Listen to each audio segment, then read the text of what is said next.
আমার মায়ের হাতে এঁচড়ের স্বাদ এক কথায় লাজবাব। তো কি কি টিপস ফলো করে মা, তো চলো তোমাদের সাথে শেয়ার করে নিই। প্রথমে এঁচড়গুলোকে একটু ভাপিয়ে নিতে হবে, তারপর কড়াইতে তেল দিয়ে তার মধ্যে দিতে হবে জিরে ফোড়ন আর তেজপাতা, তারপরে ভাপানো এঁচড়গুলো দিতে হবে। এঁচড়গুলো দেওয়ার পর তার মধ্যে দিতে হবে কুচনো পেঁয়াজগুলো। এবার সবটা একটু নাড়াচাড়া করার পর সামান্য একটু সর্ষের তেল দিয়ে তারপরে দিতে হবে কুচনো টমেটো। সবটা ভালো করে নেড়ে ছেড়ে মিক্স করার পর তারপরে দিতে হবে গুঁড়ো হলুদটাও ভালো করে মিশিয়ে নেব।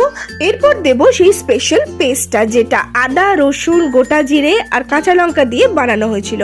সেটা ভালো করে মেশানোর পর সামান্য আর একটু সর্ষের তেলও অ্যাড করব।